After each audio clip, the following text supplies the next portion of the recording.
Welcome to Popcorn Planet. I am Andy Signore, and I'm here with It's Kim, and we do have some very big good news. But it's not over, folks. Don't take this as, oh, it's over. We can stop the fight and give up. No, we've only lost one subpoena, Kim.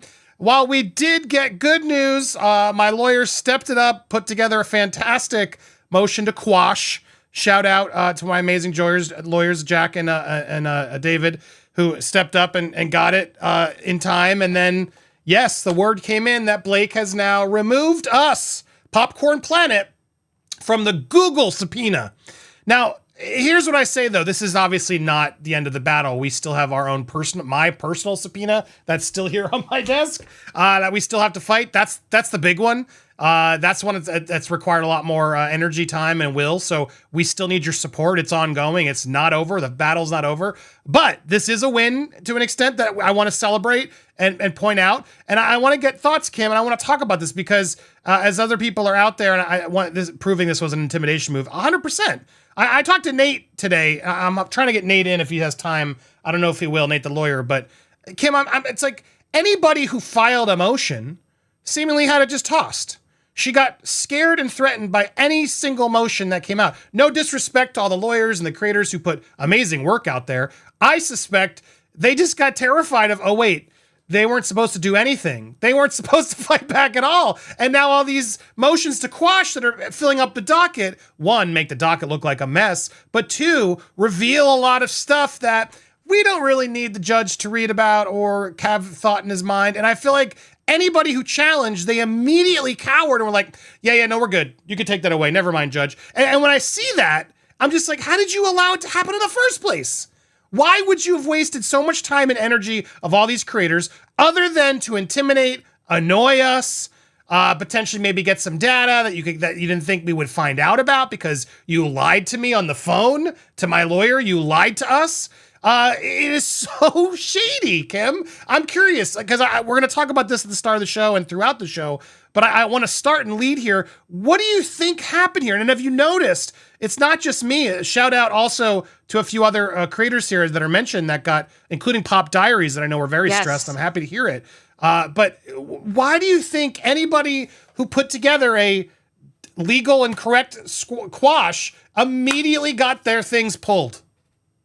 I honestly think, and shout out to them as well, I've tried to share the content that they've been putting out recently, Pop Diaries. I think they hit the nail on the head. And bluntly, because basically what they said, I'm paraphrasing, and please forgive me if I'm misquoting, but basically said, anybody that has filed this motion, right, that they file back the motion to quash, it's dropped.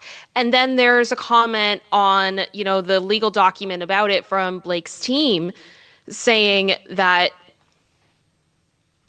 basically that there will be a footnote saying, oh, judge, we've dropped it, so it's not important. You don't need to look at what their issues are. You can just ignore it and move on. And this to me just does feel like bullying. I don't know what the plan is here.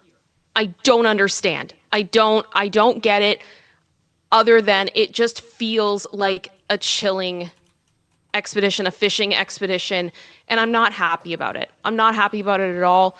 I am uncomfortable with the whole situation. I think that it's awful. Ultimately, people have the right to have an opinion. One of the things I was saying on my show yesterday is that people are allowed to have different opinions than you, and people are also going to have opinions that you don't agree with, and some that you may even think are weird or just straight up wrong.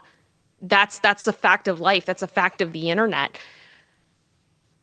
People have read legal documents. They have come to a different conclusion. They read news articles. They come to a different conclusion. That's not illegal. And it's really scary that that's what we're looking at right now. So I'm really happy to see that the one is done. I thank all of you for your support and your love, helping Andy to be able to fight this effectively. But as he said, the war is not over. The war is not over. We've still got that one subpoena. I think the other thing that people forget sometimes is that in the TikTok subpoena, there was also a user that was pretending, like they took our content, right? Yes, on TikTok? stole our content. Absolutely, yeah. Yeah, so they got subpoenaed. So out of everybody that's been subpoenaed, and I mean, we don't know everybody who's been subpoenaed, the 107, right? We don't know. But we're 3 out of 107. Yeah, Andy has been targeted multiple times. Multiple times. They really don't like us. I'm not breathing a sigh of relief yet. I think this is a lot more serious than some people really understand. And I am just hoping that the second subpoena is dropped as well, and that this stops, because I don't think it's cool for anybody. I don't think it's a good look for Blake, in all honesty, and I don't think that it's good for content creators, whether you are involved in this situation or not in any capacity. We should be able to voice our opinions on public cases, law, pop culture, all that type of stuff. Yeah, I mean, it's a terrible look. And just to be clear, like, it costs money. It costs your money. And I thank God for it, because we wouldn't have been able to do this as effectively without it. But, you know, I just reinforce, like, people think we're like, you know, oh, wait, no, this is legal money that's already been spent, folks. And that's where I'm worried of people think it's over, and it's not. That's why I'm building up this fund, because we still potentially have to go to court in Florida. It might get kicked to New York, in which case I got to go to New York. I keep reminding you all of this fund because there will be expenses. Now, again, if this all goes away tomorrow, great. And there's a little bit left over, that's all going to my editors, which I'm already extremely over budget on, having to re-edit the whole documentary now, thanks to Blake, which I do think she's doing on purpose. But I've sunk a lot of my own dough into this piece, and so I couldn't finish it and do what we're doing and fight these lawyers without your help. I genuinely mean that. So without your support, we wouldn't have been able to fight back as effectively as we did. So I am eternally grateful for everybody who stepped up. As much as Blake wants to shame us or shade me for attempting to raise funds based on their lies, well, I mean, I don't know what to tell you. I don't have unlimited resources like Mint Mobile money. I mean, I have a little bit of Mint Mobile thanks to them putting ads on the content. But aside from that, I don't have the unlimited funds that Ryan Reynolds and all his businesses have. So this would have never been able to happen without you. And the fight is not over. I say that because, look, we're $50 away from hitting that 19,000. Can we get to 20 this show? Can we get over those humps? Let's continue to show that we are ready to go to battle if we need to, because I think that's what's ultimately going to maybe make them go, all right, fine, just move on. They're clearly, this is unstoppable. So thank you to everybody who's helped, and thank you to everybody who's stepped up. It's not over. We'll be checking the Give, Send, Go throughout. You can donate here. Thank you to people live. And throughout the show, we'll keep checking back. But that's honestly where the most help can be gone to right now. So appreciate all of you. But Kim, you hit on the head. It's like they throw this little thing in there. Oh, yeah, it's all should be moot. Yeah, all this work. What? Huh? This costs stress. This costs money. This costs time. For how many influencers now? What is it, Kim? How many? 100 something crazy press people that we all got to deal with this, which we should have never had to deal with. No, and that's the thing. It's like, it's so frustrating when it's like, there's all the effort, there's all the money, there's all the stress, there's all this stuff. And then it's just like, oh, never mind. And it's so mean. It's so mean. And I don't think that it's right. I don't think that this should be allowed. This just feels like intimidation, in my opinion. 1,000%. 1,000%. And the fact that everybody who just fought back, they just immediately didn't even try to challenge it, shows everything. This isn't us like not giving them information. This is us legally doing our rights, attempting then, okay, let's go to battle. And then they immediately give up. Okay, never mind. We stop. This wasn't like they didn't have to give it or they were told not to give it. They gave up. What does that tell you? To all our supporters who are out there saying it. They gave up because they knew, one, they couldn't get it. Let's be clear. But two, they didn't even want to try because they knew where they're, and the fact that they knew that, to just intimidate and annoy us and do all this, to me, only inspired and like I think lit a rod in so many of us even more. This story was kind of taking a turn down, Kim, if I'm being honest. I was prepping the documentary. I assumed we'd get some little things throughout the summer, maybe. But I honestly, her attack on the content creators put a lightning bolt in everybody to get more passionate about this story. And honestly, it's been a summer lull. I'm grateful for it because in a weird way, we got to have more stuff to really focus all of our energy on and rally together to fight back on, because it showed showed how important this documentary is. It showed that you guys aren't going to let them shut it down. And that burst of support helped tremendously. And your support will continue to do that. So no, look, yes, they tried to intimidate us. They annoyed us. They did. I'm not going to deny it, but they have not stopped us and they won't stop us. And if anything, they might have helped us in a strange way. So getting this documentary in a better shape, I hope, and really exposing the fact that they've got nothing, Kim. Why did they do this? Aside from the obvious intimidation factor, how can the judge continue to look at this and think that they're doing the right thing? It's like to see all the docket is a mess, right? And it's like to see it, she start by, let's just throw out all these subpoenas to digital creator. That's not even how you're supposed to do it. You're supposed to get notifications. There's proper channels to go through it. And I think they knew that. And so everybody who challenged, they, rather than get caught in the wires of having to figure out each and every creator's issues, they're like, well, okay, throw it away. And then because I'll be honest, every motion to quash was well written, pointed out things that were important to be seen. And now all the work we put in and all the money spent, they're literally like, oh yeah, Judge, we've sorted it out. We got what we needed. You can dismiss and make all these moot. No, that's crazy talk.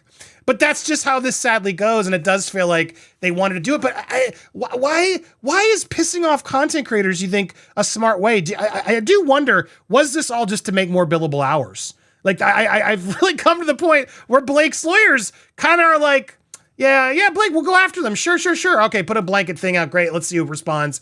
And then they just knew another department they could open up to Bill, Ryan, and Blake. There's a part of me that thinks the lawyers know what they're up against, and they're not giving up or doing anything, that's going to harm her, I don't think, on purpose. But I think they are motivated by the billable hours. What do you think, Kim?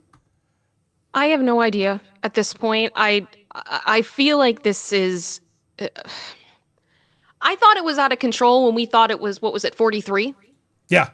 Subpoenas? And then we heard the 107. Now, I'm guessing that was probably, okay, can you put the speculation screen up to be 100% clear? Because I don't know. My personal guess is that other social media platforms may have been subpoenaed, and maybe those social media platforms said, no. So there was no need to contact anybody. I don't know. But the bottom line is, like, 43 if more than 40 is a lot. Over 100 feels insane. It feels insane to me. It feels unhinged, and it feels like it does give off this vibe of desperation. And I mean, the lawyers, I doubt they would say no if it means that they're going to benefit financially. I mean, ultimately, you guys, Andy's had to file 2 motions to quash, right? That's not cheap to do because they both have to be separate documents. They both have to be made. There's different arguments for both of them. And I can't, all the work that goes into serving these and everything else, it's huge. It's so much work. The teams of people. We were hearing, like, I don't think everybody that was on the Google subpoena spoke with the same representatives. For example, no. I think for those that did have meet and greets or whatever. My lawyers did reveal, like, they have separate departments for each of these creators and platforms. So again, that's bonkers. Where I come from. Exactly, more employees doing more work. It's nuts. But meanwhile, it's Brian Friedman who deserves sanctions. Make this make sense. Now we're going to go through this and so much more, but I wanted to recap that sort of new update to let you guys know that yes, it's a win. It's kind of an obvious win, and it's the one I was least worried about, to be perfectly blunt with you guys. Like, yes, we fought back. She's not getting any of my data. There's a part of me that's like, so what about this weird data? I mean, there was no way they were getting banking information. Talk about an overstep. But just some of the whatever. I wasn't afraid. You know what I mean, Kim? In some of this stuff, but I wasn't going to make it easy for them. Not going to make them get whatever they're asking for. I'm a journalist. They shouldn't just be able to get it because they asked. We're going to fight and defend our rights. But the other subpoena is what is definitely more of a shot at me, a shot at the documentary, a shot at sources, and that I will continue to fight as hard as we can, because while again I have nothing to hide, there's nothing. It's still It's the fact that we shouldn't have to do that. We're journalists. We have rights, and we will defend our rights as hard as we can. And that's what this fund is for, as we continue to fight this, is to not have to give up sources from our documentary, crew members, etc. It doesn't work that way. It doesn't work that way, Blake. You don't just get what you want just because you said so. The lawyers say it much smarter. You can go read our own motion to quash, which will happen here in Florida. I'll let them do the words through that actual document, which you can see on our website as well, over at popcornplanet.com in the news section. But we do need your help. So thanks. A couple people did our anonymous givers. Thank you so much, Veronica. Thank you so much. You guys are getting us almost over that 19,000 mark. We're $25 away. Who's going to throw a 25 in there to help us cross the 19,000 mark this stream? We've been teetering towards that deadline. We got a lot more. Let's get it to 2025 because I want to make sure I don't have to stress about that, to be perfectly honest. I don't want to have to worry, oh crap, now we got to go raise a ton more. It'll help tremendously to know that we don't have to worry about that, and we can focus on the content, the documentary, and everything else to deliver in the best way possible. So if any of you guys are able to, please drop another couple bucks in the jar. That's the best way to support us this month. And yes, someone else said it. We are not content creators. We are independent journalists. It's true. My lawyer keeps reminding and saying it over and over again. It's true. We are. Whether they like it or not, we are. And especially myself, who has been in this industry for a long time, like me or not, that's what we do here. We serve a serve a purpose, and you guys are our audience, and you know it. So support if you can. I appreciate all you guys who already have. Don't stop. Just because we beat this one doesn't mean it's over. When both are gone officially, then we will do a proper party. I promise you. Then I will breathe again. Tuned. So yeah. Yes, that'll be the time to celebrate. For at least that, until the whole thing is over and justice is served for, in my opinion, Justin and Blake. That's where this is really going to be the ultimate win. But I don't know, man. It's a roller coaster ride of emotions. And yes, of course, I'm protecting the followers. I'm protecting all of us and all independent journalists. We all have to stand together to do that. So thank you again for all the support that you've given. It's not over. Please keep if you can. And make sure you support It's Kim as well. Hello, go subscribe and follow It's Kim on YouTube as well.